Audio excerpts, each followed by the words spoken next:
to Wambuase, Edwafa in Chechenity Munitumi Abwa, Moba Bayes and Jenny Pabene. Jumedi Bia Yebeche, media law and ethics, broadcast journalism, production, DJing, media marketing, NFA public relations, and Obia, Neniswadun so be a technician. Yedo Fabusumi Sia Quentum and Wechino, Wakasa Beje de Sampa, why your Pabene, Ewan Sem Chejumu. For Hobadom, O Media College, Ebusia Kuno, Ewo, Kofrobia, Ajeso Abase, Ata Plaza, Freedom FM premises one more. For forms, Nabeka, O Media College, Ebusia Kuno, Ubitumi Afre 0245 052 866. O Media College, your journalistic future today.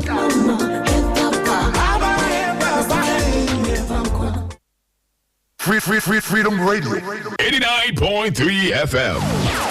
The evolution of radio. We are all social media platforms. Freedom Radio 89.3 on Facebook and Instagram, and Freedom Radio 893 on Twitter. Freedom Radio 89.3 FM. The evolution of radio. Otenting and one can to the mercy wapam kojina epu esioja emepu asrochi etem ding. Keep your dial on, yeah. Radio has evolved. The evolution of radio on air and social media. This is 89.3. You are with Freedom FM. Yeah, ma. Freedom Radio 89.3 FM. How to feel.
morning, Nebusia for baby Pia. Why not pay which Mukasa Fidino, Elia Tohano? Aha, a Freedom Radio 89.3 FM. What you made ye unti dano? Meme de biano pa, a bon on cron copim say Dubako Ereboa. Yet not say at the time with the law at the Eversomon. Way a Jumedia. Yet not say na Ganamra ye di a home and common.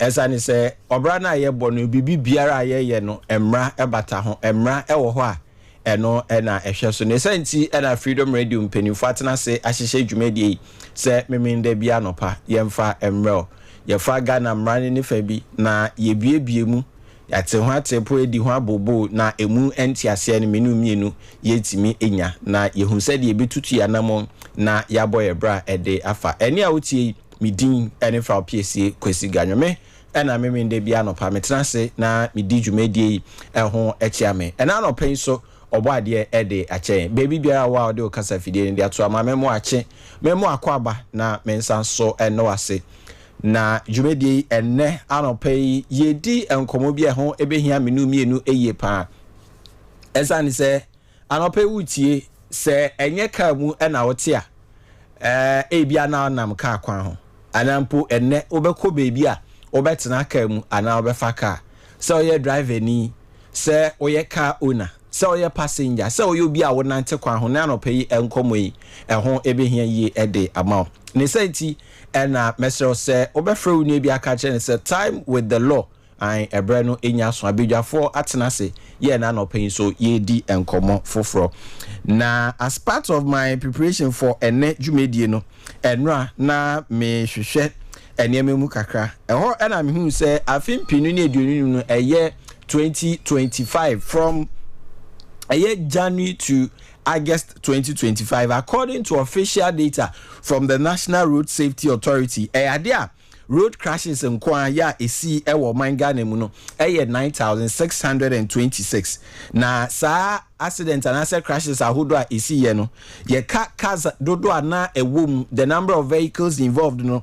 16,348 cars dodo nkwa between January and August 2025 omoye involved in road crashes and as yebeka say accidents road accidents ewo mangane mu 16,348 na sa accidents dodo esi and as crashes dodo esi na cars dodo ewo mu no yade a oma efa mu ehwere mu nkwa no 1,937 Ghana for adehye ebi dwedifo obi mame obi papa obi ba neni eda ne so ebusua bi daache ebusua bi nipa ono ena okoba ma omunsa etimi ekoma no ka kwahie enti Ghana for 1,937 between January and August 2025 ebusua na oma efamu epraye no kra de ebubrija 10,957.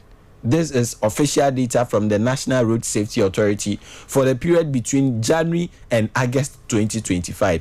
Na akunshane dodo na eya esie no ebi ho abrofo kasem anase mrem de ebe kase negligence eya na ewom omo e kashen no omo enam ka kwan no ho se enam ho aye nya hwe yie enu bi enenam so emasa akunshia dodo etimi esi akunshia ni bi ho a senka ye mayeni eda ho kakra anke bia yebetimi eyi edefra na se yebetimi abo eho eban yebetimi esi ano ekwan na ena no pei enkomo ayedie ne ene de he yebisa se wo a wonam ka kwan ho ene wo a wotwi ka no Ghana mra no emudie he ena ebon ho ban yes wo a wotwi ka edefa Ghana kwan ahodo so ene wo nso a wo sori ya no pei wetwa ka kwan mu wafa ka kwan ho Ghana mra no emudie he ena ebon ho eban eno ene na no pei yesi nkonya na yedi eho enkomo unim se unika ki kra na wo lorry fe yes unika ki a wo lorry fe eno ntine na no pei enkomo no eho ebehia se obetie bi na no pei me lawyer Dominic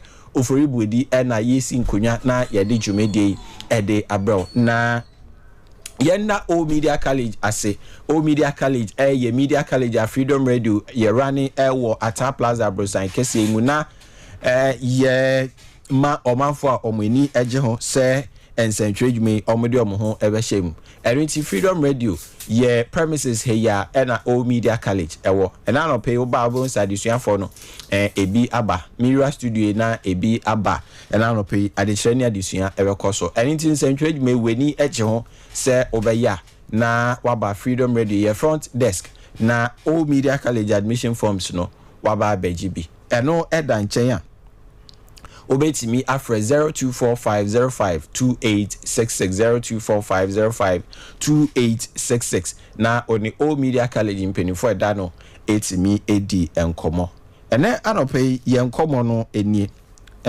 National Road Safety Authority official data for January and August 2025 Ghana for 1937 and nam car kwenhye mo bi nam kwa ho ne de car bono car no bi di akopem ne ade ye yesese ye no efri eye opepon bosome erikosi osana bosome afimpinu ne de onunum no emu Ghana for ekobaye mpimienu ena efamu ehwe mo kwa ade entimi ento aso ne senti na na no pay yesi nkonwa na ye de san komoyi ede abro erinti said de mekan no fra obi na kache ne se dwumedie no ebre no enya aso every pem ye be phone lines no na ye de ama nemum opeso abetimi asende SMS number ni 0596994101 0596994101 kai so se ena no pay dwumedie no ye be call live wo Facebook link no na enya nyere but then ye be call live on Facebook and you betimi ajoin in or Facebook baby biara wo no na wo so de wadwen kire etimi ede aba midi ene from PSC kwesi gane meba na jumedie no yetimi ahyase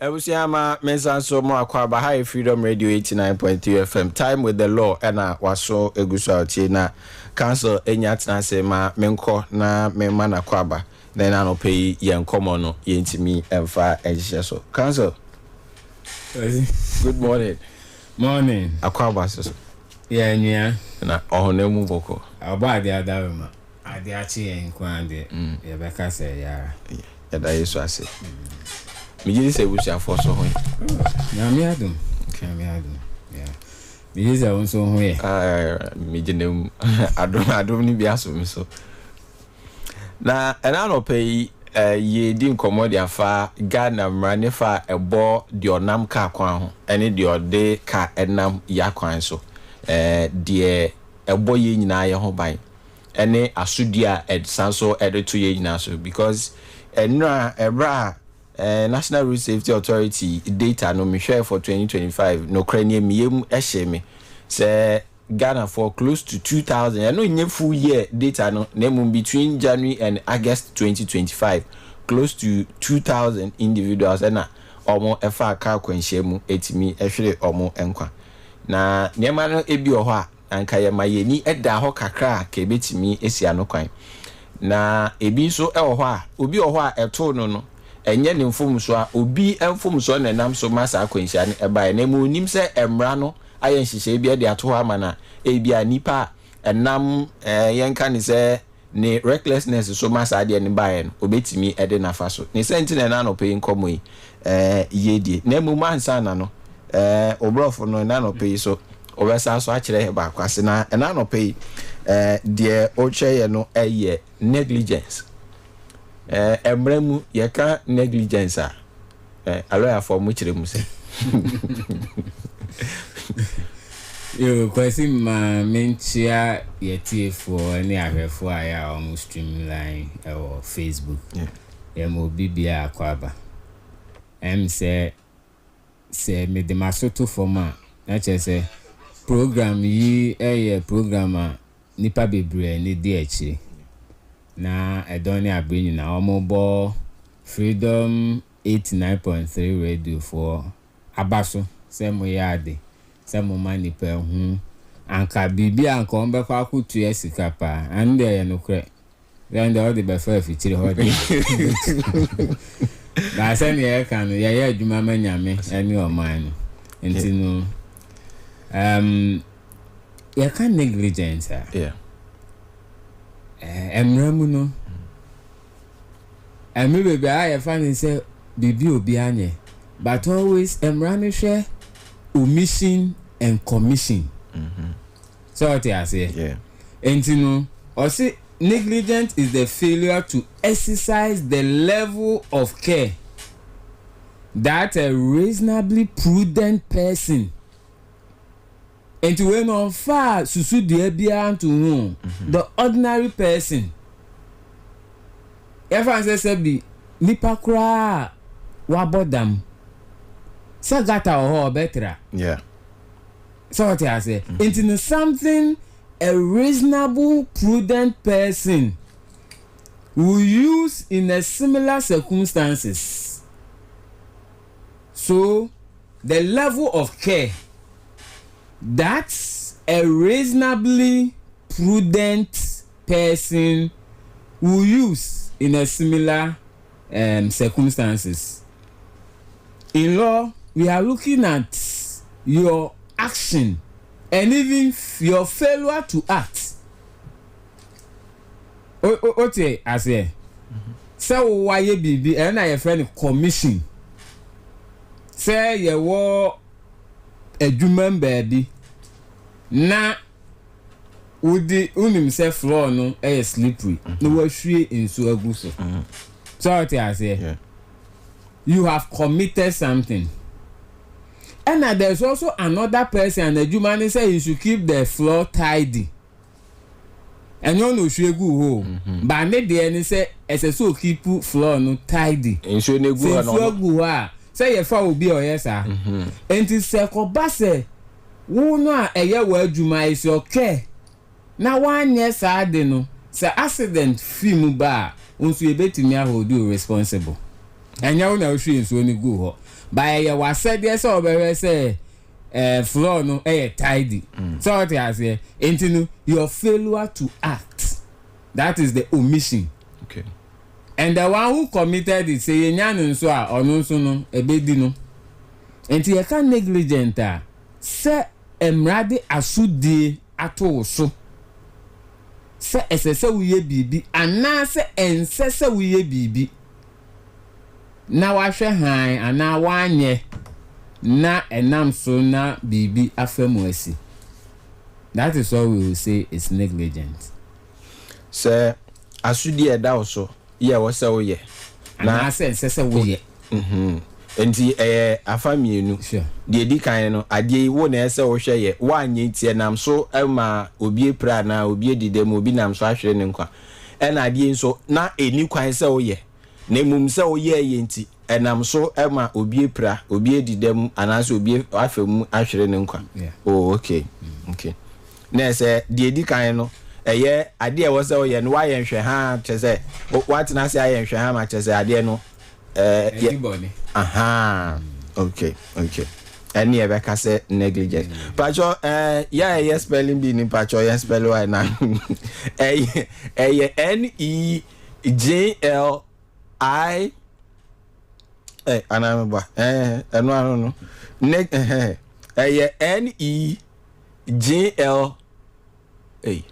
brofi ade aso Ukraine NEGLIGENCE ade no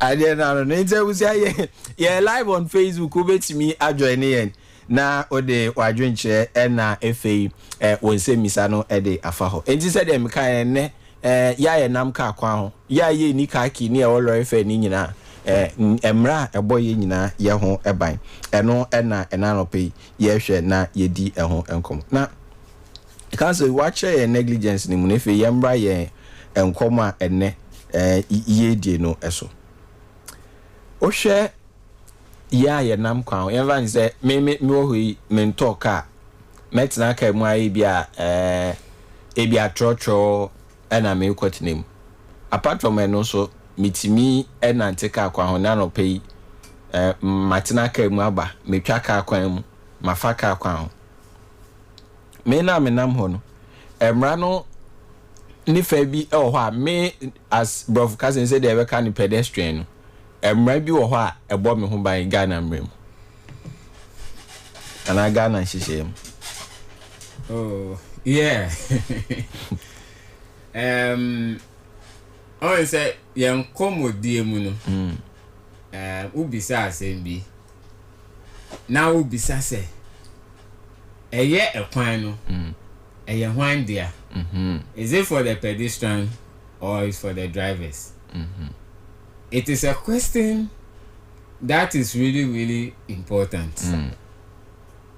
If we say maybe brain or shankani no feel say lord kwan or nam lord kwan so no so if we say a kwan enunti naturally say say ye nyina ye hu say we feel say he has some entitlement.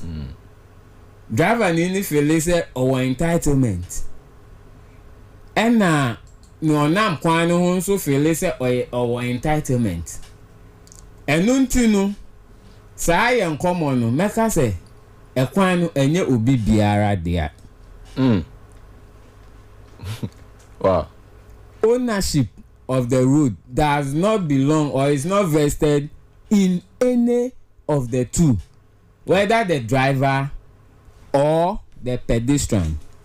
So the road is a public or a state property, and for that matter each and every individual has a share in that property. It is a bibi your money there ain't me no nipa baako ade your money nyina edwapa de enti lolo kwan your money enti na ya hye emra a ebo ho ban se u yusu oman edwapade a esese mu nyina mu disa emra yi so enti no eno na me de be sha ase. Okay.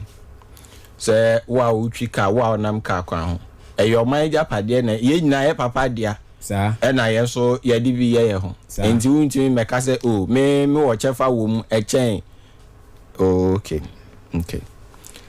Enti ya ye nam ka kwa ho no ye so ye wo mechanic say akwenya wo mu se the driver ni so wo ho kwan so no so de ne car fa kwan so na okay na ye wie ni sa no se ye mienu nyina wo ye kan say chefa wo kwan no emu no ade bia ye beka se brof ka se mu ye wo privilege wo mu no equally the responsibility be asudi be so de to ye so exactly enti the edikan no ye hwe kwan emra na ama ya kwenya se yetimi use kwan ni se pedestrian na se driver ni no ranim se yetimi de car fa kwan ni so na yetimi enante kwan no. Okay. Enti no se na ye ka se oman edwapade bia no emra wo ho no eba lord kwan no use a eno so emra wo ho emra be ye miensa kra na bo ho ban the edikan no ye Road Traffic Act 2004 at 683. Okay. I know your first one. As amended, amendments. Okay. Which is called the Road Traffic Amendment Act 2008 at 761. So act, no, the amendment was to the punishment.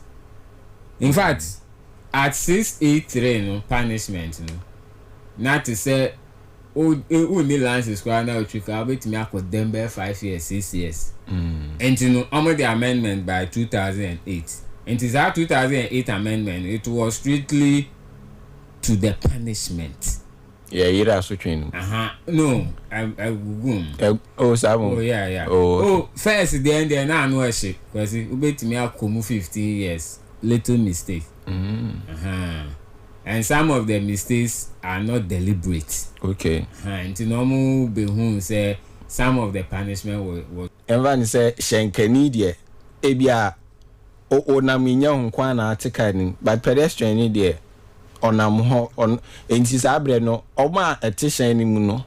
Yen kan say almost so enkwa ekura.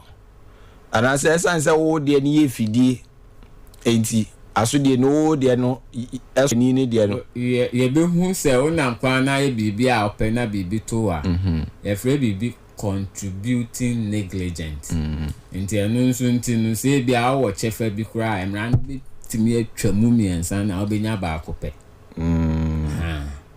okay nti no koso na edi unkom nti be se mi a otie na sa di we kwesi me enkro bi wo hɔ a udru so a se empoka ni ko slow kura ni pada se ni ye ne ho se on free car kwanim deliberate and fan ho o de bomb your insurance wo what o ye nipa enti say o de bomb na wo nan ebubu na ogu edem a na se insurance ni insurance de ma beti ma hwe wa akosi wa wie ye o ye nipa dwen because na because I know they have me until now I'm me I can feel okay it is say I am fan of mako ye share driver ni there no asudi ye can be say inconsiderate and careless driving. If you take section 3 of Act 683 if they drive without due care and attention, that is what we call careless and inconsiderate driving, or without reasonable consideration. And you know, a crime now fast so a trick no, you are careless, you are inconsiderate, sir, without considering others. Obi o wa we dru nipa mu kura se na obe tu car no na che se un dru nipa ho me wa dru nipa ho a o be bre bi a 30 km per hour and so no ni number 80 obi se enke so na e bank obetu mrika enso na e ba obetu mrika na so at that moment no nim ne e ha nipa no o sa to an so nam kra nipa na instant wagina so what I say yeah and you know you have to be careful with that. And to say kobase one yes sir, then yes you are being careless and inconsiderate. Okay. And again, we can also look at dangerous driving.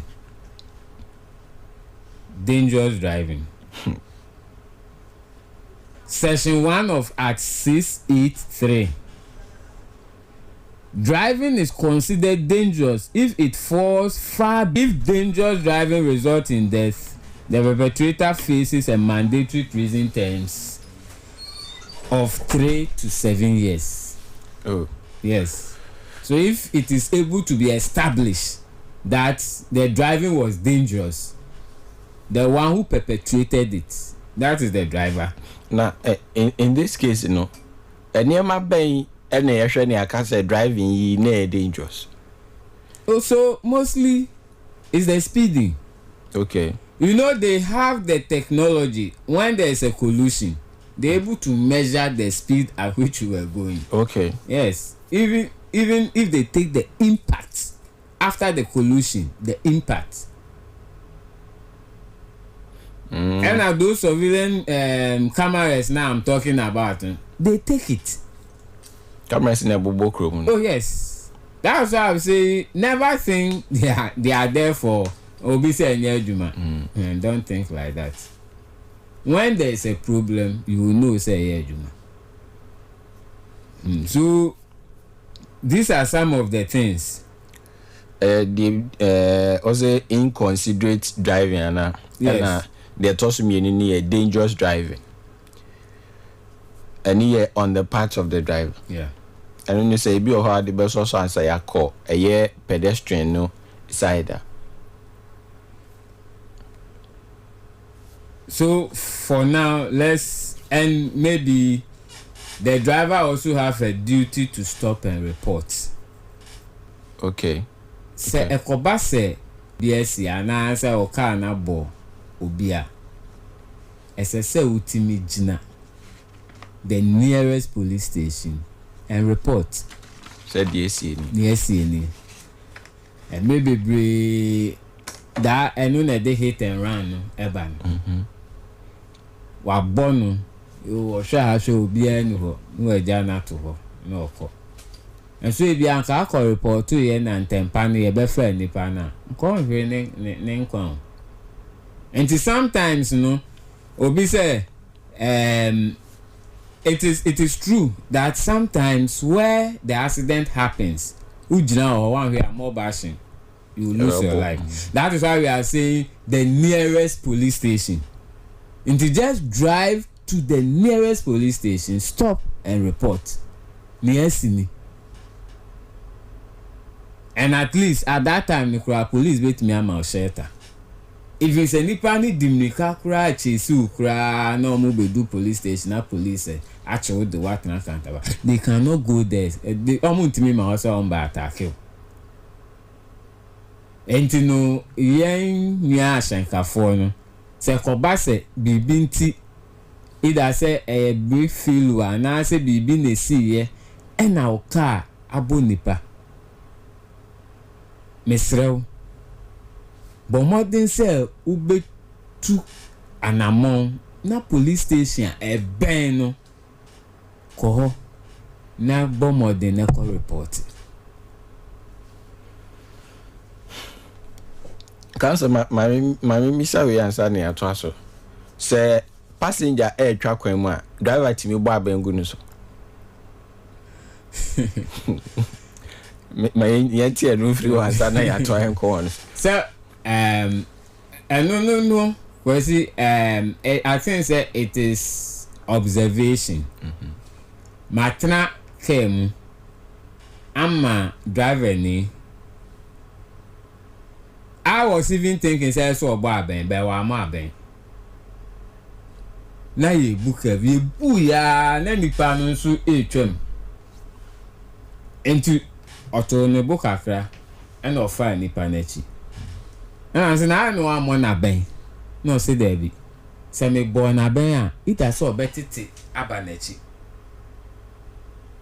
if say me born so aben pepe ne yam be no enti no nanim no okọ no ahwe ya onko obesan aba na chi ne yam be no ha enti ese mi mom ye silent mi mahu no na mi mitimi navigate no onu de we hu me enti se me born so abempe ne yam be no obeti aba na chi grind e bia nam de abon enti no aben yusu no yes we use no sa say me a nuisance creating noise pollution. Yanti ase say enti na ese care enti ebia say obebo aben a another car so what you say na ebia obo aben na alert no but nipa there and can say obo aben gu nipa so bebre sa nipa onam kwan no ye ji tu mebi wo ha na omu refi omu ho. Nanso sometimes na ben no crowd agbo ni so no ebe man na cause accident.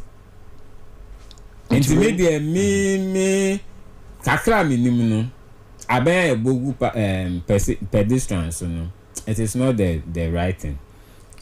na enye strictly eni yemra ni mu potin na mum e say wa so chimi ehwe ni I am yet to. Okay. Sometimes it is not everything you have averted your mind to. If you go into the Road Traffic Acts, especially with those cars that uses siren, those ones they are prohibited. They have given categories of cars that can use siren. So it is sometimes some of the provisions have catered for this, but maybe you have not averted your mind to. But for what I know, I am speaking from experience and the knowledge I have acquired, and I think it is not prudent. Say, obeba benegu omo nenam lawyer kwan. Yababa asudi eda nipa onam kwan ho, but yaka ben ni siren man ti we feel. Ghana mremu. Why need to use siren? Because I said we will.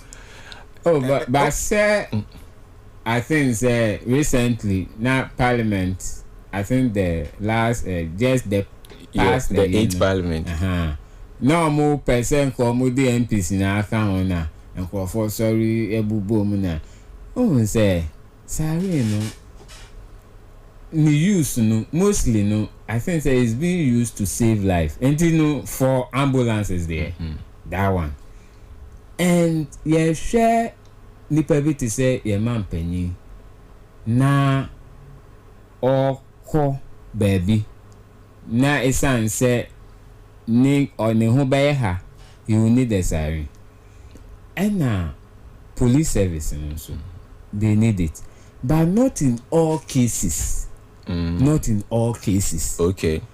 It is when there is emergency, because ambulance would the nipa alcohol hospital.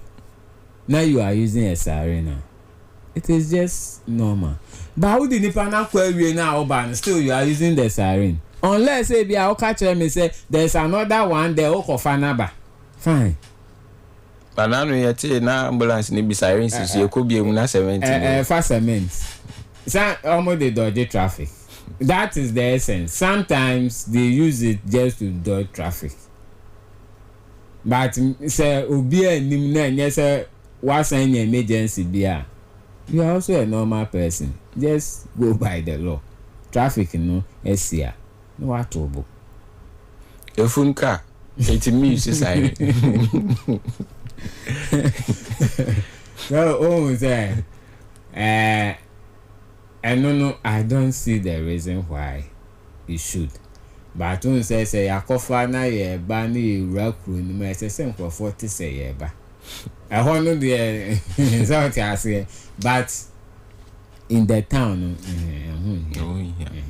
invite say you drew krotia ye be rakru ni na ye nye dede kakra say yakofa e number. But I know strictly na emrane ma ho kwan sa mum. I have not checked that one. Because there's the other category. So, Omo Yankupon at home is a more matter of TB. I know there is prohibited. It's highly prohibited. Even MP Nukra or Kwakwa, you are prohibiting. How much more? All that you can do is that you have to go to the police service to be given an escort. Then the police motorkit or whatever can use the siren. You have to go and make arrangement. But I won't mean to siren shall V8 mo. And for me, they queen. There be. I know them run it here. Okay. I see, Yembra pedestrian and your nam kwan. Was it not Obi beside my missa? Oh, say you go school. I now you read it. I see when you see a traffic light, there's something you should know. You see, red means what? Stop. Yellow means get ready. Green means go. But question making come round and me who say green crunch, let's say cool. Hey, it's our home. Green doesn't mean go. I'm running to say different. And actually, and yes, I boom rasa. Green is say, who bet me a court, say, quite no muda. Oh, okay. So I say, Into green doesn't mean go. Automatically and No. Into traffic light na so green na your driver and chere say ko or say ko say when you da ho a. Okay, nti Evan say you can say driver ni udi traffic mu. I saw red wagina na yellow na buy bi e bo kokko say enche green ni beba. Nti e bia sabre ni bia wedu mu engine e bia okokwa na wasan so aso anase enka se was park car ni bi ana was start won engine ni bi. Nti ebra green ni buy no. Evan say bia school for bi twam. Very good. Anase pedestrian no mu twam but o mu wie so say o the any so red no and na be o mu green so e bia in the course of so mu cross road no and na green so e na lorry kwam e so to so no free ho at that point o driver no you need not to speed off and also you just have no bo abengu ni so man ni o bo aben say it is you can go or you may go if the road is clear.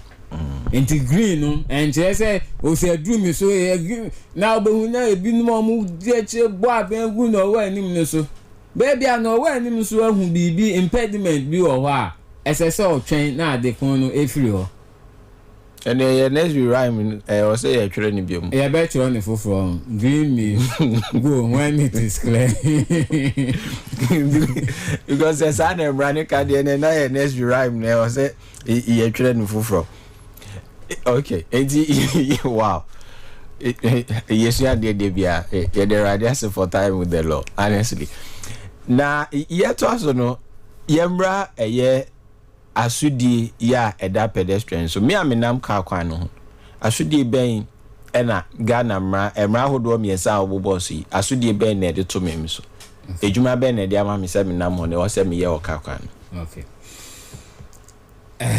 asudi no se wo ye pedestrian na nam kwan ho SSA will take very good care of yourself. SSA ultimi hwese baby ana bia na me nam no SSA me fa ho. Was when say team bia pedestrians yes ube face car eba emfa wachi nchire car eba enti emaka man free wachi face car no and it means as on am lawyer kwan ho a the pedestrian you must walk on your left side of the road. Okay, but many a times we walk on the right side into car na eba no chi de no we fi chi ba na na ben yen pe but yes sir as I said near o facing on no side ho na offer. Okay. And you know that is one. We have what we call the zebra crossing. Sadie we there pedestrians yempe kura say ye be nanti akodu zebra crossing na ye twem. Nanso anu na emra no enim enu nti emra no stop enso ye me mu no mo stop nipa gina zebra crossing pa driver ni stop but SSA who say nipa be gina zebra crossing man you have to stop enti say wo ye pedestrian now person utwa kwan mu a hwe say baby I will is a zebra crossing and now a place which has been designated whereby they have a footbridge for you to cross. Yeah, friend overhead. Yes. And you know you can't just cross anywhere. Unfortunately, no. In our laws, we do not have any law against people who walk that way. When you go to America, they have what we call the jaywalking. For them, it is in their law. Oh, okay. But okay. For them, it is in their law. So, ucha a car kwemu baby akeka yitimicho. Ede emrano edu. Okay. Enti asutwe oho no onsabeka. But yeye man no yeni. Ba ni aye ni no nso nkyere se emra ni ho. Emra ho. Remember that we use what we call the common law. And under the common law, we have what we call, or we will use what we call the contributing negligence. Okay, and accident ni see. One your inchi. Sir, necessary and aha nye baby say utwa car kwemu. And to work to mo na car bowa. Okay, and accident no aba.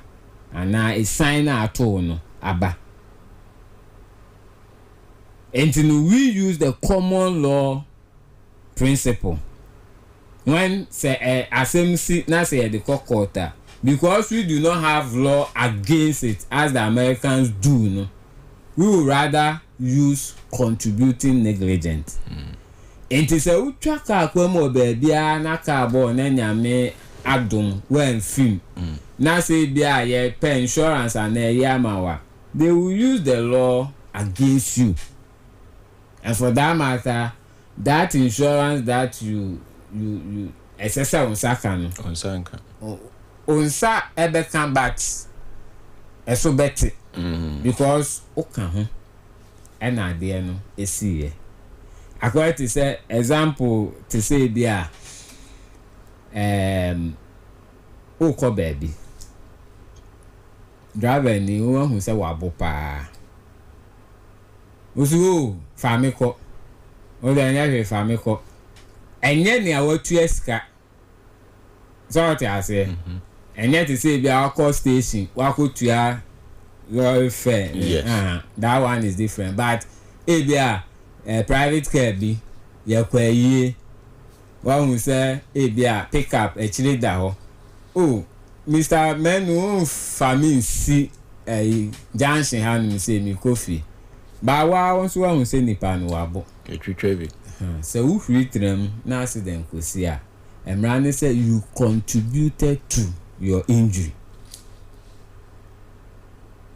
Wa ka ho oni ye ni nyame bia oda ni ka who se nipa yi wabo and so still now you jump into the car na say BBS here you contributed to that injury.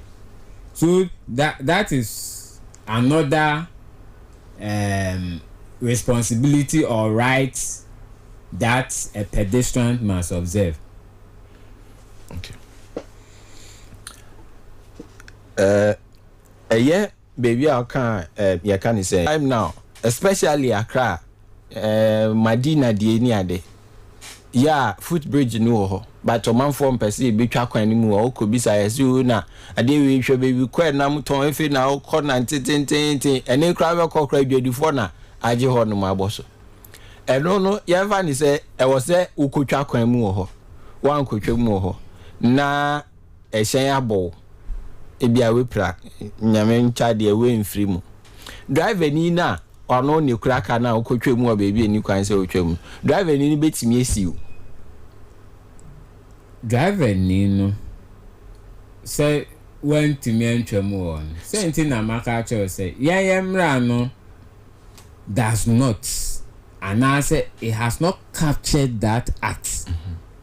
And remember that a crime is not committed if there is no prescribed law and the punishment thereof. That is why I say when it is in the United States, they have a law against jaywalking. Into almost there, so you could travel or wrong place, they can prosecute you. But there, no, it will happen when, because definitely the boy or they are board there, the name call definitely police will have prosecute you. So that will be a defense for the driver. That you cross the road where you were not supposed to cross. Okay. And until now, any compensation, you may forfeit. It be a bit me crab, but then mnan be heso be pe bibi kakra ma. Okay. So what I say, but any substantial. Say bia anka all right place and a car no ebe ball. And see, are there road offenses are pedestrian? Yetimi charging no ho. Say, she said ya yetimi enim say driving in aso die do so chain pedestrian there. But me na kwan no ho. Ene me bi o ho a me ye o kwan no ho a me so yetimi e de mi gira mra ni mu atwema so. Emra ni timi ni midi. We don't have a law as at now. Oh, okay. So no American. So on say America for they have made the law. Okay. That guy's the one who the pedestrian who is using the road as well. But yeah, there you knew how ye. Okay. And you know it is always the injury that will come. Now you share senior. Oh wait there. And nyan form so and then that one the law will look at your case wholly. But koba say wo mistake and I say wo one share an share ye e kan ho na ba ya and no say kwan obe fa so obe hwe no. So that is what is going to happen. And now drivers need be ho mo aba e wo mo kam o bo ni careless or the aba ni be twa.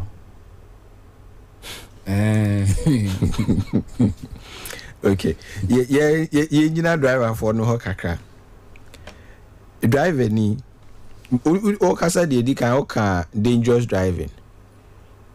Enso so be na wo dangerous driving any careless driving them. Emra no emma different definitions for nimienu no. Careless driving and dangerous driving. Enso so ni bi wo eba na emra na nimu a. So when you are careless, it means you are not paying attention. So what I say. So whenever we talk about you being careless, you are not careful. But when we talk about something dangerous, it's like when we say D and now yeah. So what I say. Unim said that there it track now they are two sound now. It's dangerous act. So what I say. Yeah. But me sensing anka and I mean no be din komo. So me sensing anka but me no be din komo. Where you were I was careless. But when it is dangerous, like when you eat to your side, then a question and so ugusu that becomes dangerous. Okay. I send back a driver for ni police for pre ho pa. Say driver ni na mo na police agent no se for license bra. Ye wura mra ni mu kakra cancel. I mean you say show ya no pay driver for tie pa. Ye ni asem ya no mom. Police ni gina wa utimi sha okete say for license bra. Ana are there peculiar circumstances bi abema police ni etimi demand your license. I believe say me can we no kra no. I think say IGP are resolve or say man file license in my police. Okay. In fact, and yet police frankie who are more kwan so no asudi in a some license. Oh. Yeah, I think the rank is inspector. And it's a license.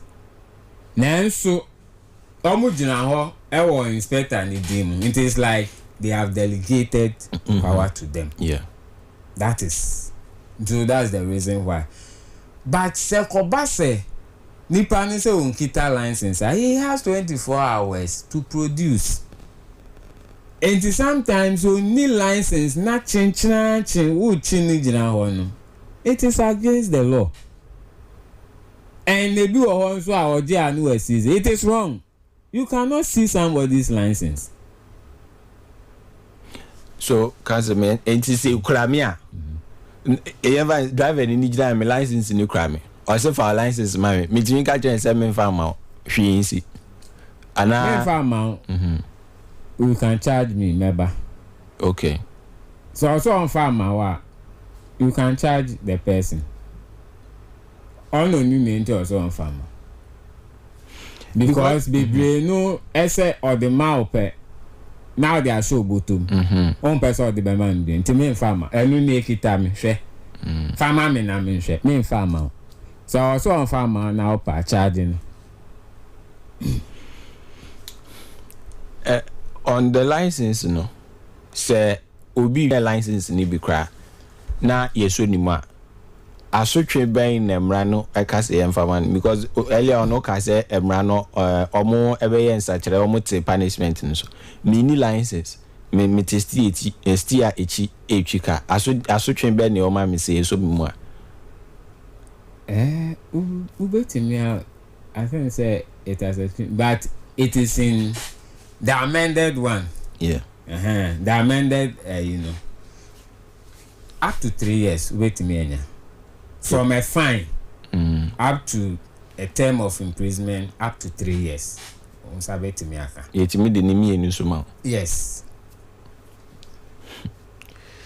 Eti ewusia cancel me ba enko wan no you drive and I say what person who twi car there G license. Oh sure. To be on the safer side, G license. Now there's the other one. Obikra license A, is it A or B? They have A, they have A, B. Your specification, Ukra B out mitri car, a far passengers do say. In Javan say micro license B. ADHM say meet me afa passenger meet me car for passengers up to 12 or 15. Na ebia me de no akutwi car eso chen no ebia me de akutwi car for passengers be 21 20 trucks. No na so chen no. Oh, it's an offense. Definitely it's an offense because the license you are holding does not. But say make it everyone says see make me about between on say A no between motor. Yeah. B no a car. Seven cars ne ovens ne way. Yeah. Obi kita B no between motor on committee because that one is higher. But I'm told so my AB. Oh, okay. Omo AB, which means ubet me the between motor at the IA. At the tree car. But let's take it say obi kita C. And so who need experience you cannot hold a certain license. And to see they see say the person has a certain level of experience. So what I say. And to a person with that, he can because ubetria bina to a certain years. And son they will upgrade you to the C. And this will be the C, the tree car SSA B tree. It will not be your friend. But if it B, now the tree car SSA C tree there, it is an offense. It is a unruh. But when they may do welcome, still on drivers, any license near them. Driver ni can there be an instance police badge now? Or see we ni we nti me ma on fa o car no ko park si ha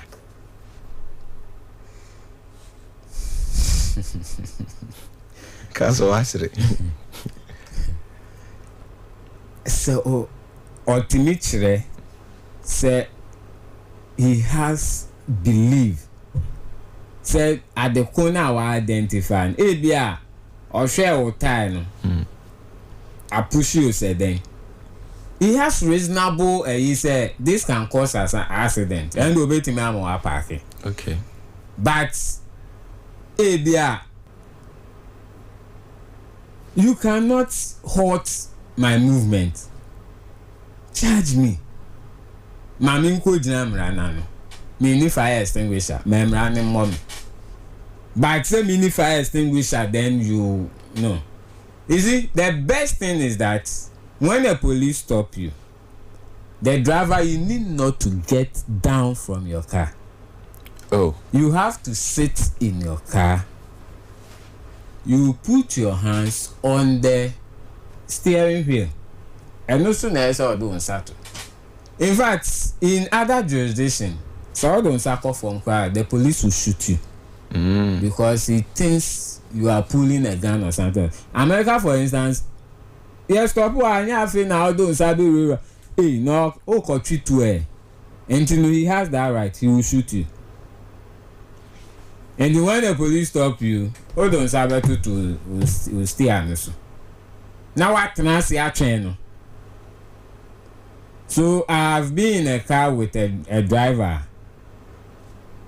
Yeah, boy, you drew on a police and stop one. No stop here. Ujina getting to bed 3-5 minutes.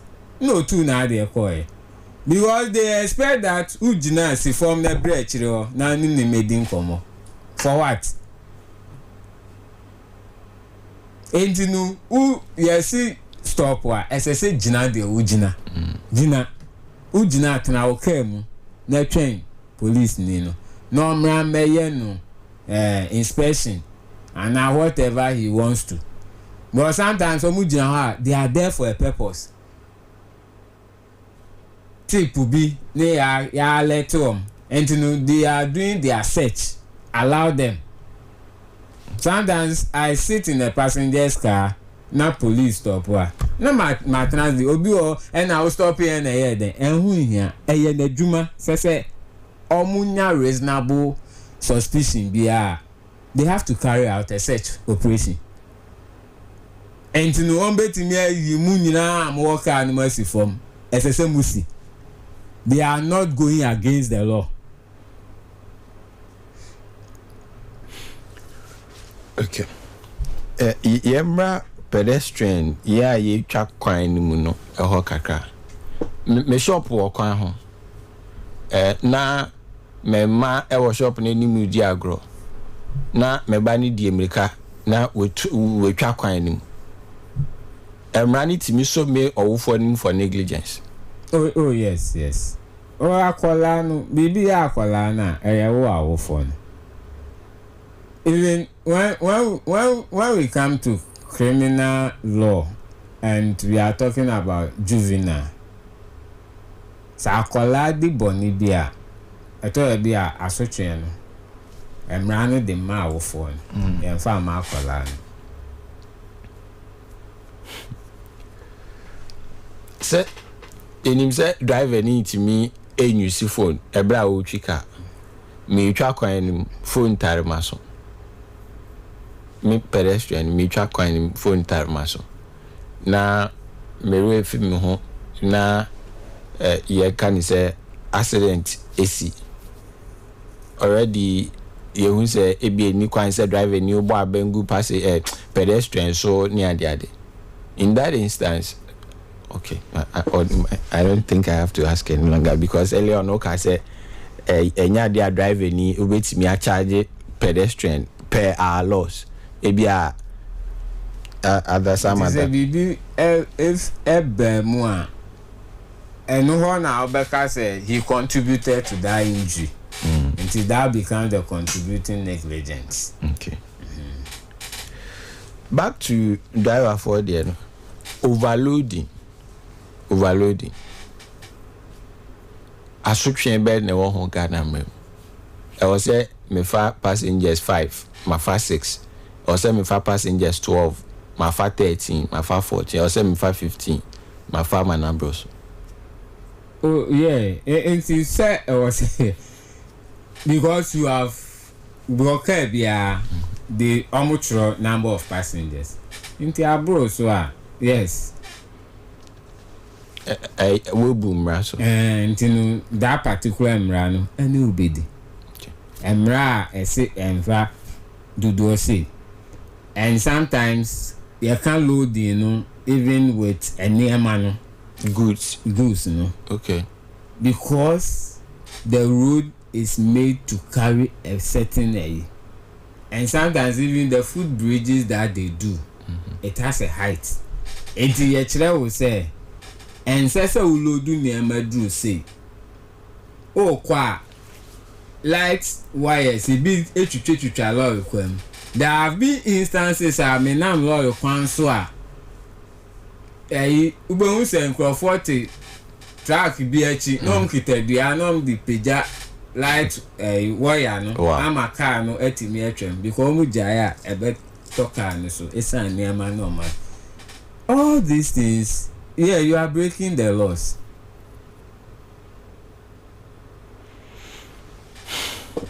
Okay. Overloading in the passenger side, you know.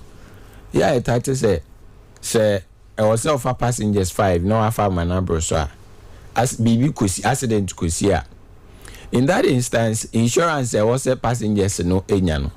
Or monsanka, a hono, peso che mukaka on the side of the insurance and any overloading issues. Yeah, so we say payment of insurance. Aqua to say money. Yeah. Otuano yeah. There is a you may pay an insurance of, let's say,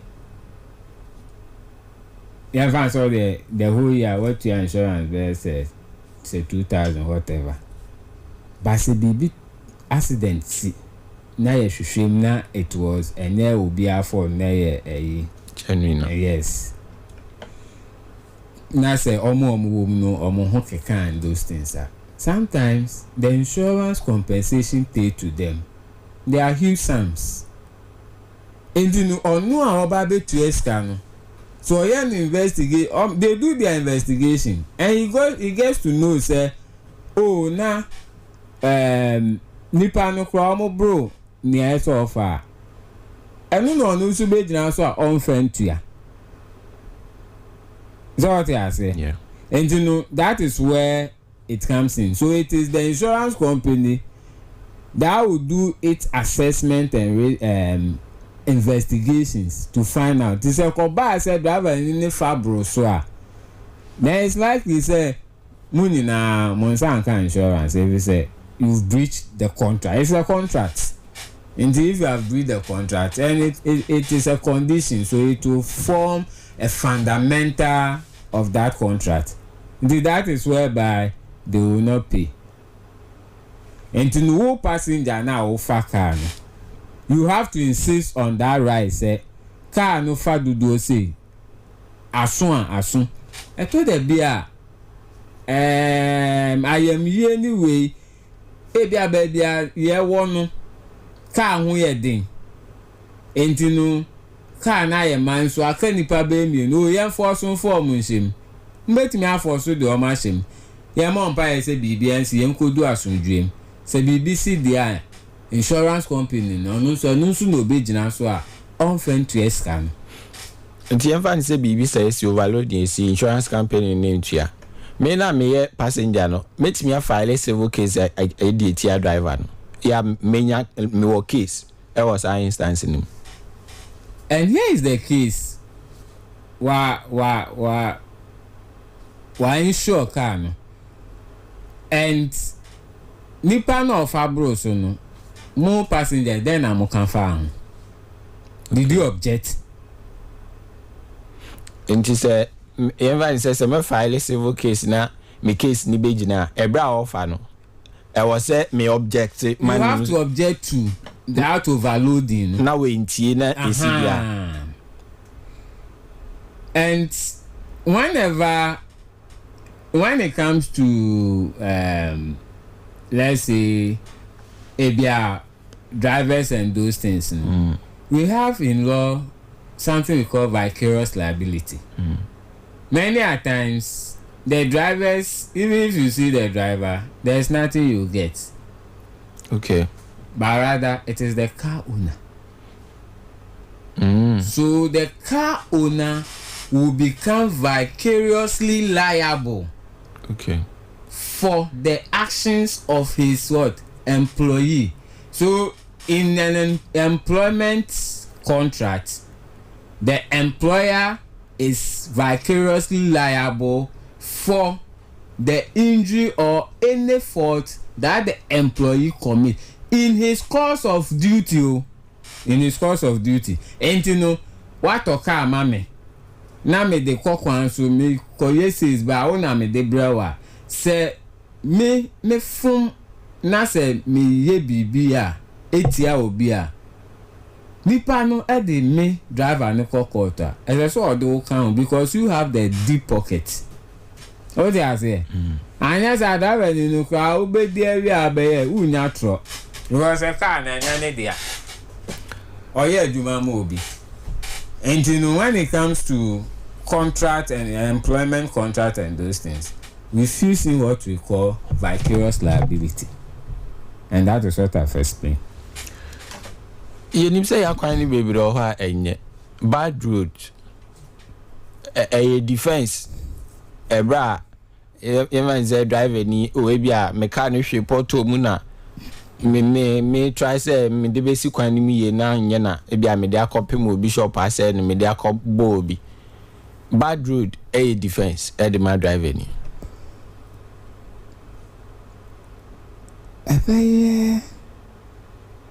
you say it as a defense so back and there but as to say emrani bedia to is different. Okay, se kwane nya yes see the duty of care at also. So you just have to take care. Unim say kwane tutu nso na mu gidigidi. Se ojidi sa oto bo ase a anka ebe ye. Ekwan ya tutu unim pa. And sometimes ekwan tutu nso e honu nso na driver ni du a o ti aso gigigi e so odimika o person okofa nipa wa anim ho. Ono de obekan say ekwan nye. But as to say ekwan nye no no anopa na aba betu ka no hwe ota ni e bi kwa ota ni kwa anopa no kwa na enye enunti na eye yi kakra no eta na timi apa a sama sorto ana say o ya ahweyi a anka ema enna me ka say the duty of care or what the law impose on the driver is more than what the law imposed on the pedestrian, because what the driver you are holding, which is the car, is a deadly weapon or it's a deadly machine that can kill at any time. So they just want you to be over extra careful, not being careful. You just have to be over extra careful. Okay, council immediately said I no pay your course and your phone lines in terminal. Anyway, Ebusia Pacho betimi afre number ni 0596 994 101 0596 994 101 na driver for any passengers yes passengers be mu na pedestrians ya nam car kwa ho ya ye ni car key ni e wo lorry fare ni ade na yeso aye nam car kwa no betimi afre 0596 994 101 na owase misebu ye driver ni utwi pragia utwi abobo ya onam car kwa ho ni ade asembise bia wo no wetimi e de abana cancel eya no e de one number ni biom 0596 994 101. Hello, good morning. Hello. Yeah, good morning. Yeah, morning no. Pacho dini baby akase free. Assignment. Pacho Udin. Bismarck. Bless. Okay, Pacho bless my into. Insurance. Oh, bless Pacho Jine ye kakra my and Kebe boy as a woman to traces.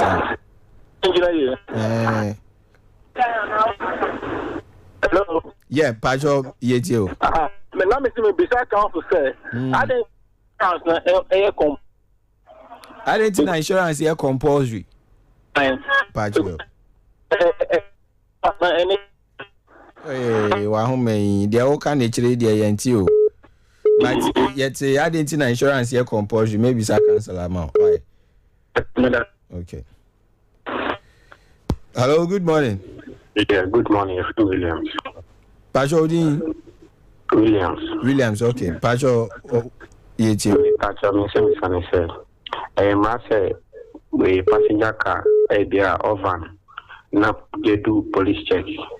Na police in a pabako, a Japan dreadlocks. No way in process, with the other passengers. Okay. Pacho, Williams, oh. Yeah.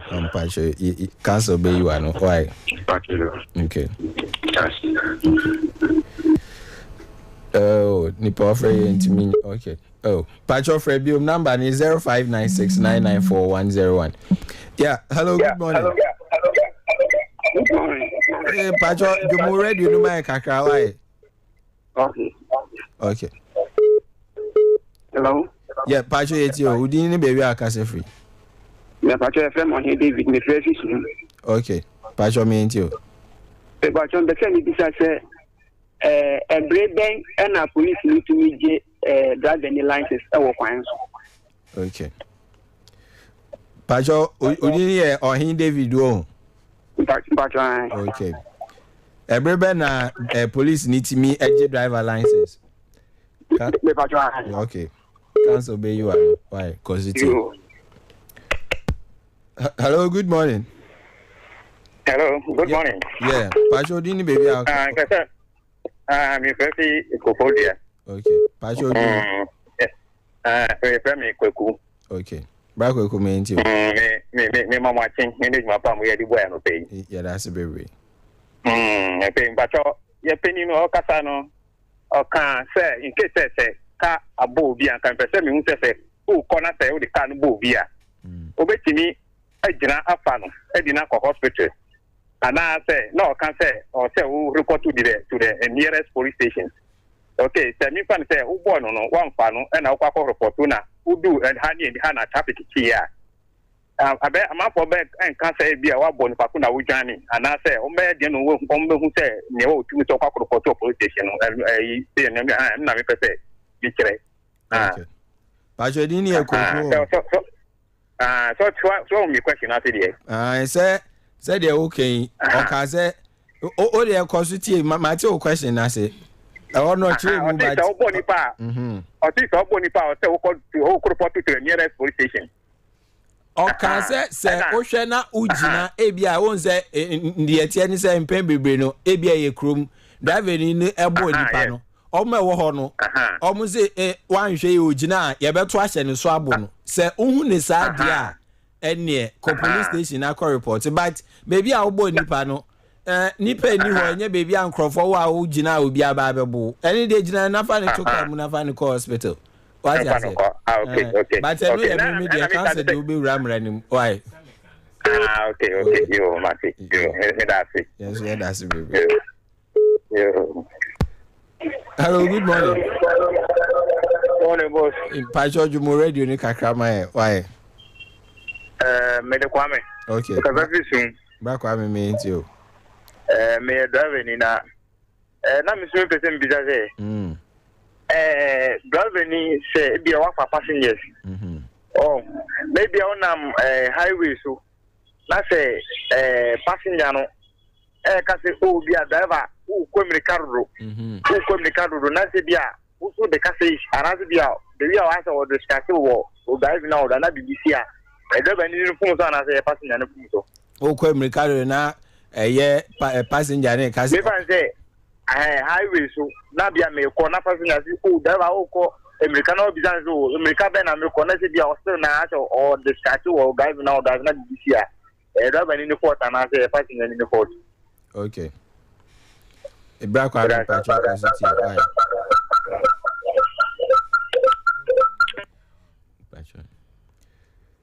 Eti number ni 0596994101 emu o call number ni dia abano ye ma cancel a year no amai cancel the edi kan no ye bless or say e di na insurance compulsory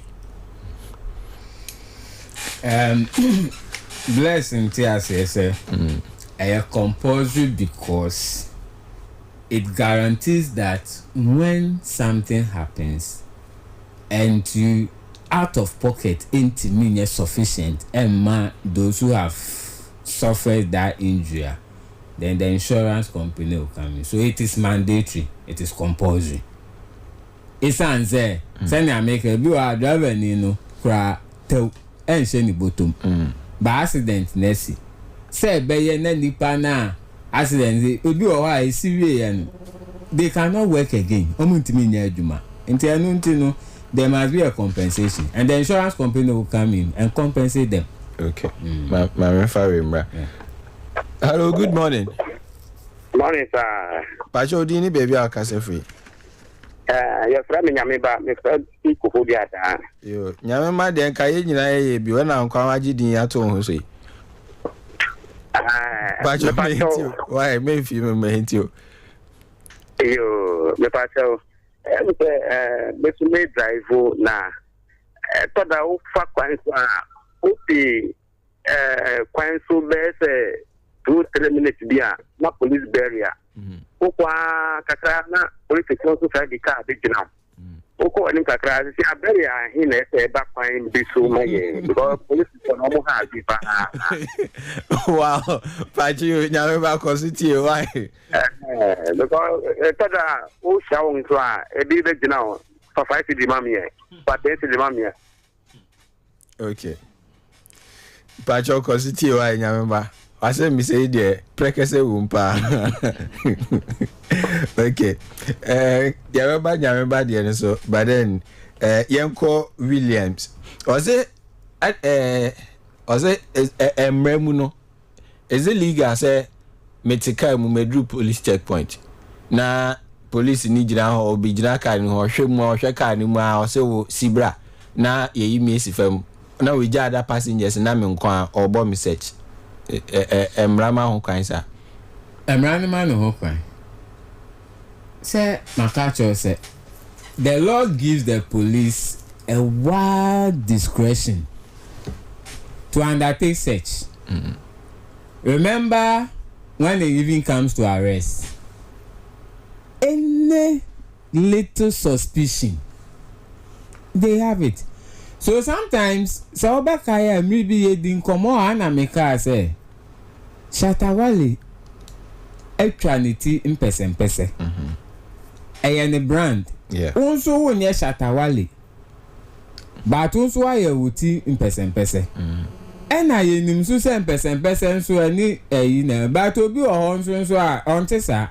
And in the mere see you, the mere fact that the police sees you, and within him, he suspects that something has gone on. Yes, he can search you. Okay, my main call.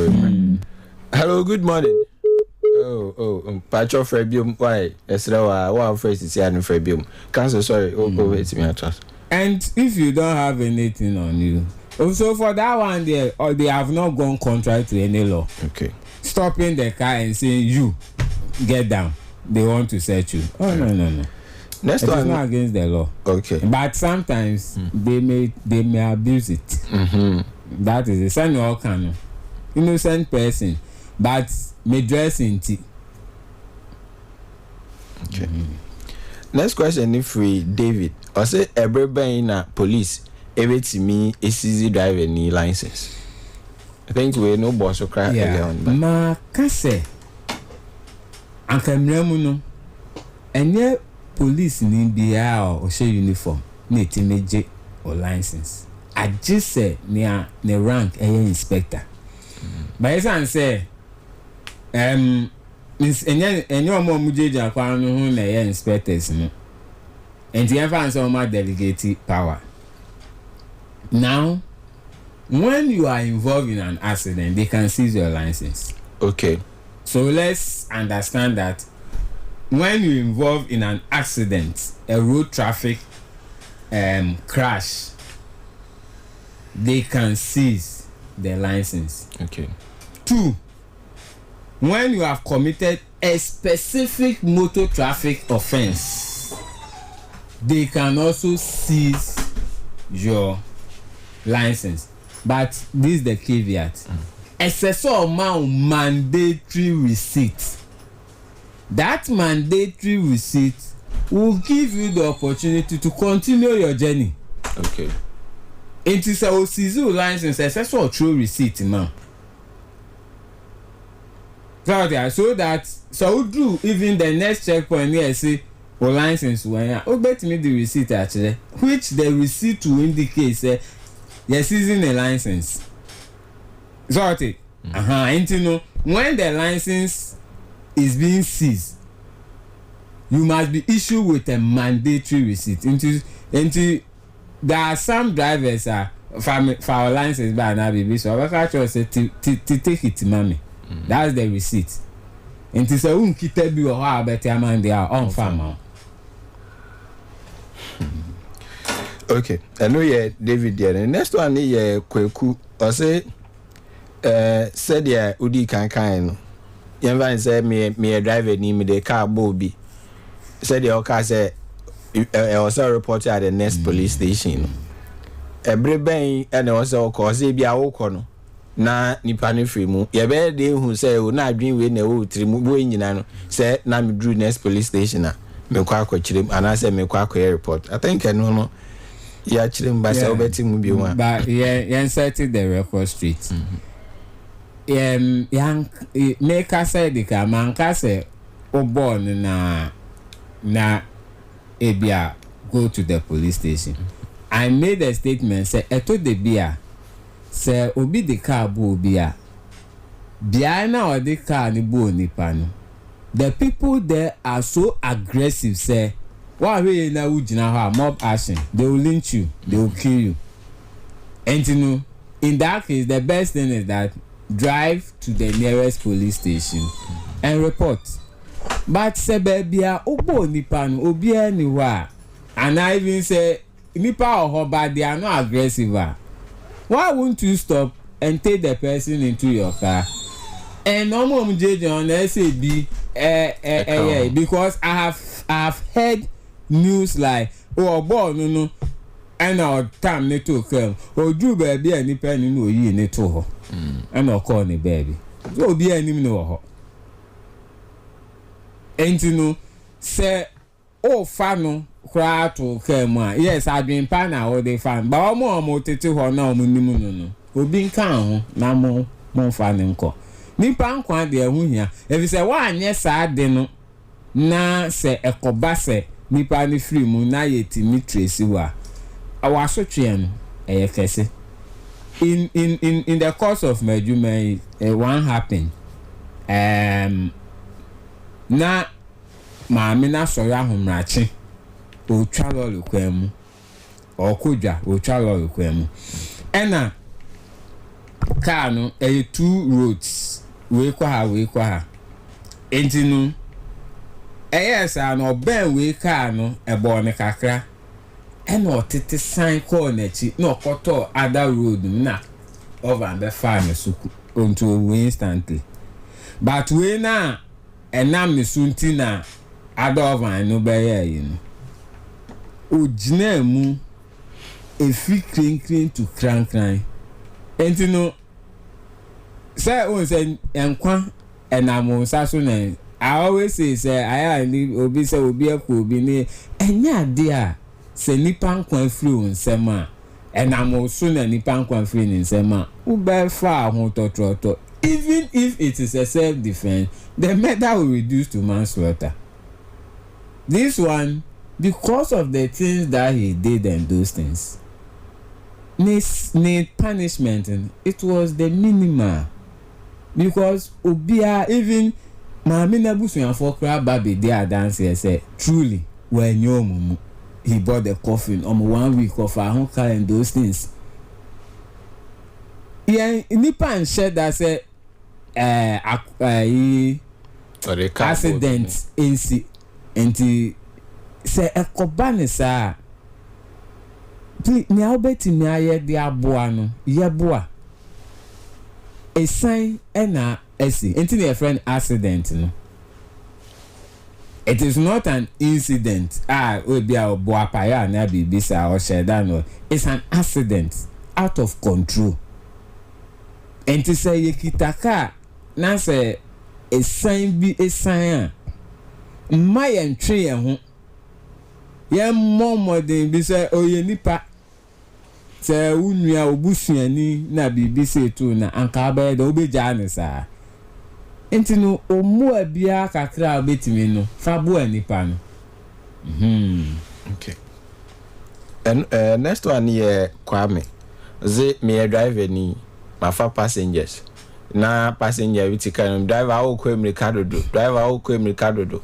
as I said your can no a distracted driver ni no as a dey na no ya edin na bibi kosi ahwan fom so driver ni na how ko America no na passenger ni na how ka driver how ko America do na odi twetwa na so na dey kosi en why na fault ni efin if you mu mi enu nyina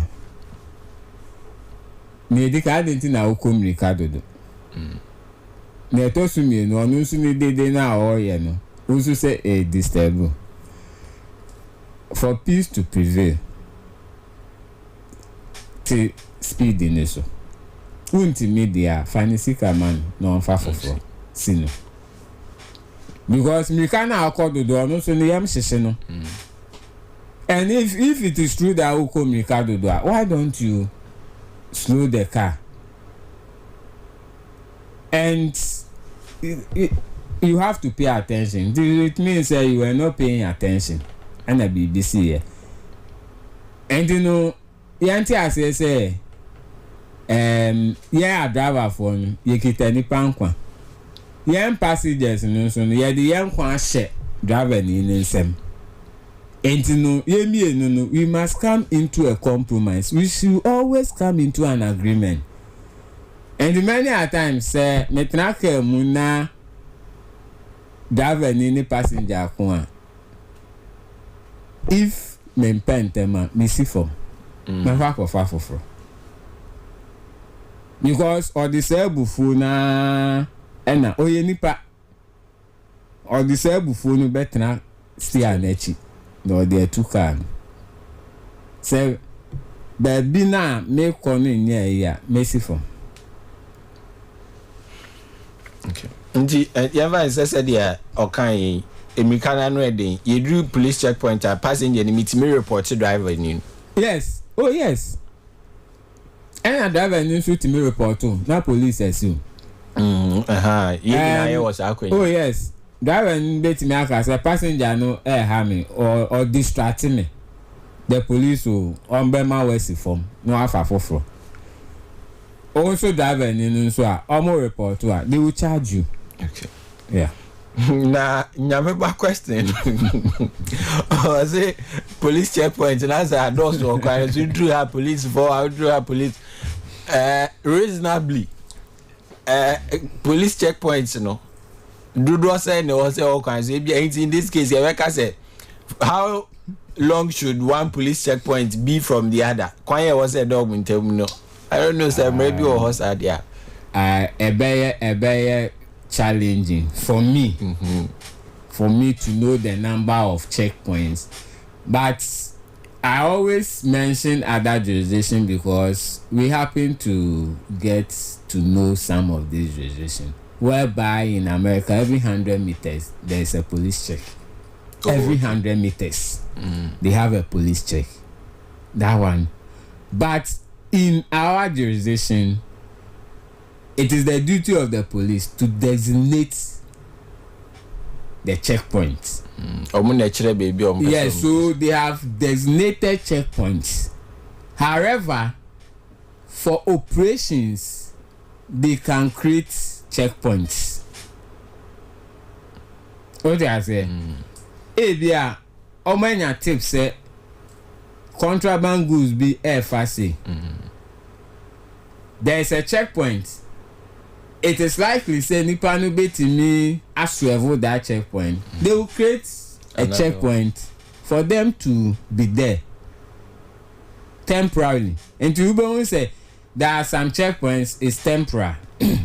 Ofa one opa and omujira after 2 hours omu ni hobiem. They were there for a purpose.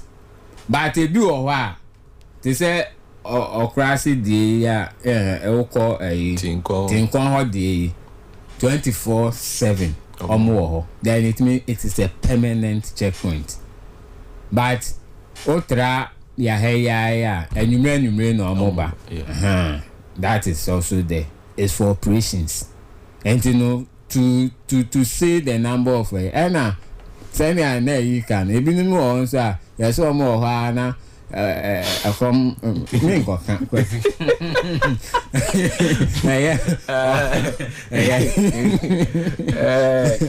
ninyi na aka adwuma no SWAT for never say SWAT emergency operation emergency yes and said the actually mun say we be here say emergency na o say operations bi na you operation ni we no na ko operation for go baby na just na message ba ko ba no free General Joshua say Please, what if I have my license on my phone? Say, I will try the license, picture na one phone. So, say police nika obey me, there no na channel. And I said, no, but sometimes they want to check whether the license has expired or even this is fake. You know, they have some machines almost the scanning. And you know, say, we so a bed in so best scanning. And you know, here. True copy. Yes, physical. No? Right. Even sometimes they bring a photocopy laminate and no crowd you use scanner and take it. Oh, okay. There are certain features on the card that almost to suit that scanner you know I'm using. And it's all your photocopy. Now all laminate crowd now the manner or scanning and okay. Council and they yeah, come on, be see, and I don't ask baby because yeah, can no. One, I mean, they be I bet if you are Joe, I mean, your mountain if you na Yacho Abba. Council member, I was and I no pay yen come we I had na ye day AC. Ma ye no as say and ne only it's na Pacho say ye you made ye over and comubia over pese. Ye bedia mechanism o topic bi a obepese ye be treat ya obetimi afre ana obe send a message obetimi afre ana send a message ye number 0596994101 obetimi afre ana obetimi send the topic no ede afaso 0596994101 o person obetimi send ede afa WhatsApp. I don't know patcho WhatsApp on kwame mfre e be a topic no person mpese mo share topic we number near 0543593557 0543593557 no betimi asende o WhatsApp message e dia fa all the person out me free I o fry ye bejo so 0596 0543 kafra 0543593557 obetimi asende o WhatsApp ultimate type out to me send a WhatsApp or the obey me send a voice message at the afa or WhatsApp. Oh, time with the law and per se, mo share topic way in your vegetable na ya boy honey the sound common at the abro. So na uti oye jumeku oya crown cre na ye jume di o pese obeso ya sia and also uti me efre o pese jume di said the boy homodin obe sponsor ya. And also obetimi afre and no be free marketing team no 0245052866 024550 number ya say ya boy family so 0245052866 yes 0245052866 na wait me a response you know beba ni abedi nkomo na ehihye ni nyina no ye no account seminar our best sponsor on time with the law na yetimi ede nkomo twetwe ne ede abro each and every Saturday Freedom Radio 89.3 nyankopon ehira wadwen pasa oba be so yase ye hwe nim se ye ne obeye adwuma oba so a ye be bo unwuma ho de Europa ama amanfo ate wonka de woton adwuma bia ye be yi yem abo ho de Europa we give you that opportunity abetimi ne o target market etimi Asia na omo ate wonka na time with the law etimi ede abro kazo iyeko na owo asembi ekan etwato owo bia opese ochia na yen sorry so yo kwesi mami fa kwenya suna menchia ba ko apim lawyers omo bom homode omo nyina mboa ntitru ne me penny lawyer Dominic Cecil Hammond penny papa or the Dana sepa chira mrano who say yes Dana say don't abring na okoso no che o chire na me fa akonya nso na menchia etiefo nyina eto bia obobodi na uje bitum pepepe ebeda ne nto na case aba ero de oyiwa no ayi ntino mechia obia otie na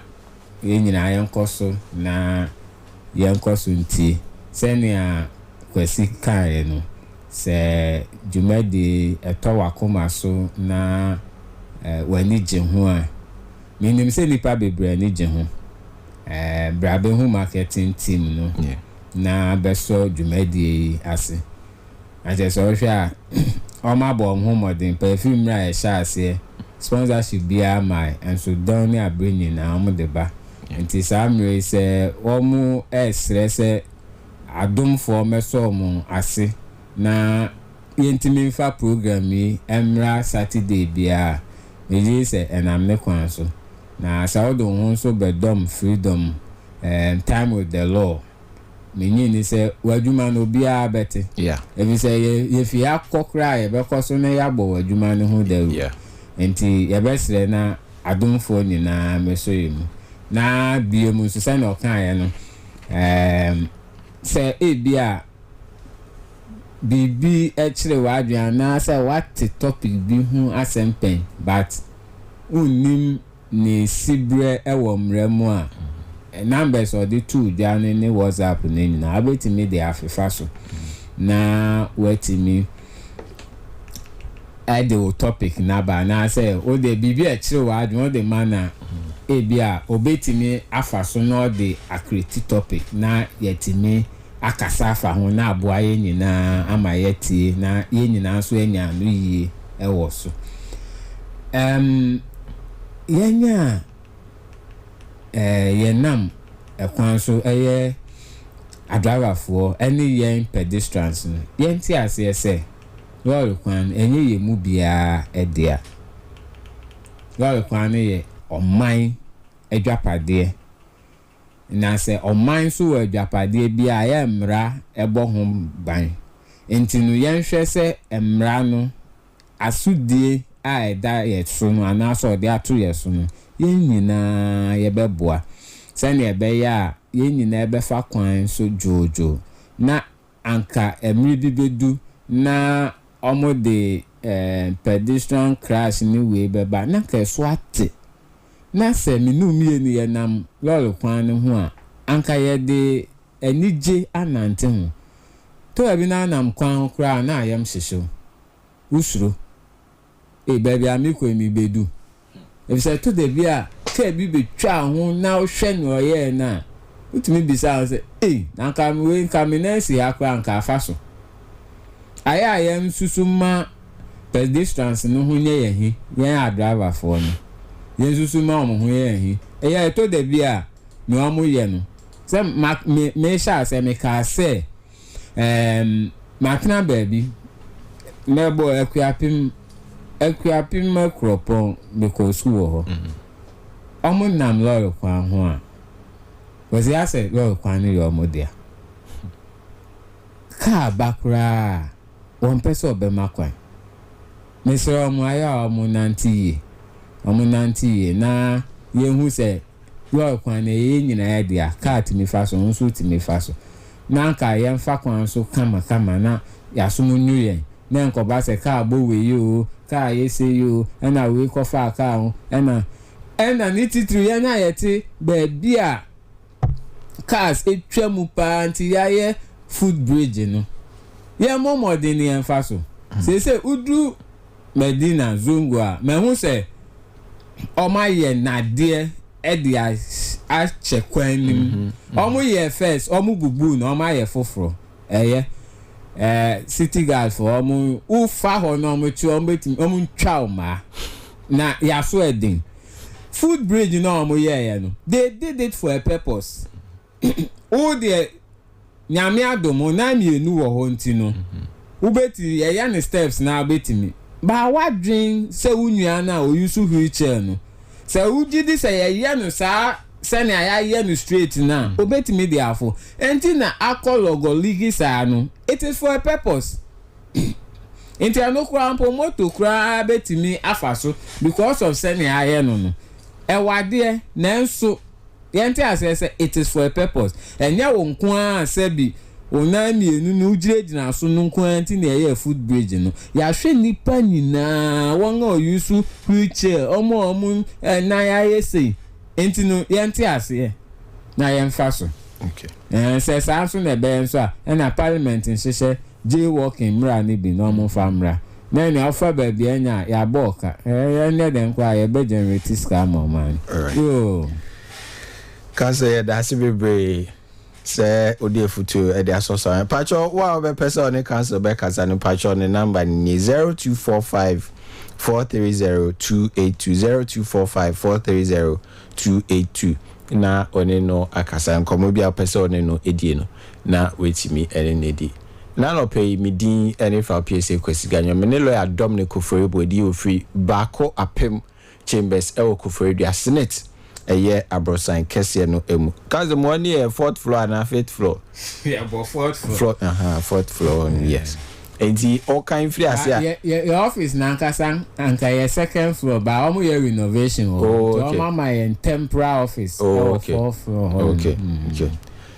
Na no me ba ho but na me ni me pani na nam na ye meet me ura ho e mecha enti council free baako apem chambers o Koforedu Senate abrosan kese num na me de bia oni yen etna se edi emra ho enkomo ma me no asesa no pe oni yen edi dwumei na ofre wa send you messages by wa ofre ya yentimi amfa wa ofre ya yentimi amben na yesro fache yen enye bo apa yo bo ade ya adoma da se ne ye be san so ehia na mum ma me na irabna gifti ase ono ne na no pe utwaye tu mu e wo Facebook na utimi ehwe yes sorry so na DJ virtual yes or the enyumpa de abro madam nyina se ama monitia ade